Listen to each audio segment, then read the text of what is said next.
Schön, dass wir uns da heute treffen. Unser Tour wird uns, wie ihr da seht, entlang der Auffahrt im Winter ist es eine Rodelbahn, im Sommer ein schönes Ausflugsgebiet da oben, der Obernberger See. Wir werden uns da aufbegeben. Auf geht's.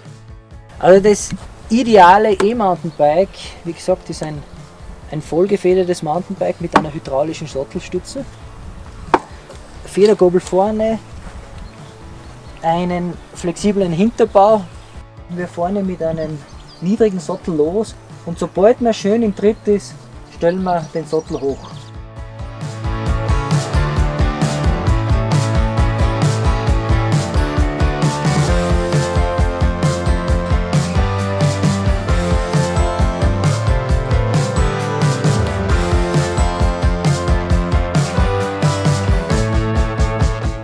Beim Losfahren am Berg wichtig, bei losem Untergrund eine dosierte Unterstützungsstufe wählen und sachte losfahren.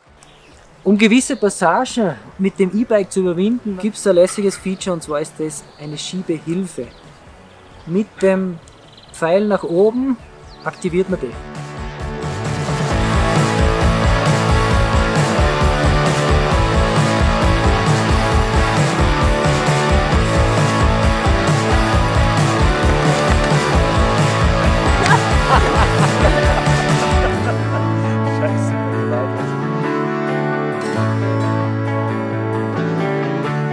Schaut klasse, wenn du die halbe Wohnungseinrichtung mitgenommen hast.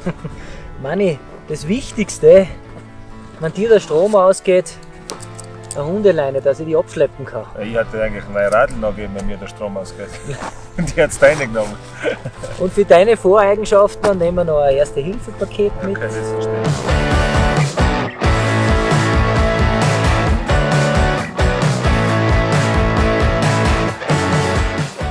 Lasst uns das E-Bike jetzt einmal bei technisch anspruchsvollen Kurven, bei geringem Tempo uns genau anschauen und erfahren, wie man mit dem richtig umgeht.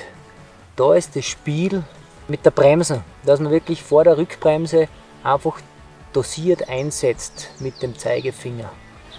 Wenn man technisch anspruchsvolle Passagen fährt, dann empfehle ich halbe Höhe den Sattel stellen. Und dann sind wir bewegungsbereit. Weil dann haben wir einfach ein bisschen einen gebeugten Kniewinkel und wir können relativ leicht aufstehen vom Rad und mit dem Schwerpunkt nach hinten wandern. Das heißt, das Becken hinter den Sattel bringen.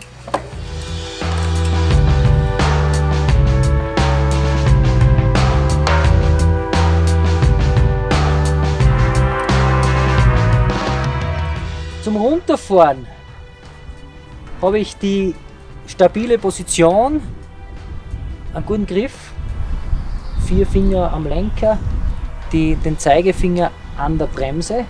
Und jetzt ist ganz entscheidend, gell, dass wir die Vorderbremse einsetzen, weil die Vorderbremse hat 70% Bremswirkung im Vergleich zur Hinterbremse mit 30%.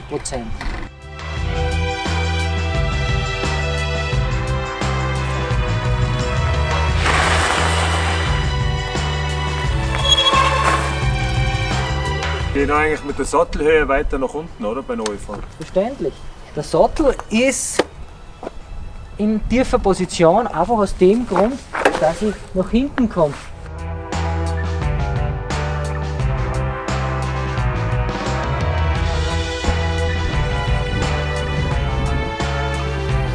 Es ist jetzt echt entscheidend, dass wir das Tempo vor der Kurve auf ein gutes Maß drosseln. Und dann das Rad in die Kurve leicht hineindrücken und mit dem Oberkörper, mit dem Becken nach außen gehen und gleichmäßig durch die Kurve durchfahren. Jawohl! Schön das Rad hineindrücken. Gut! Super!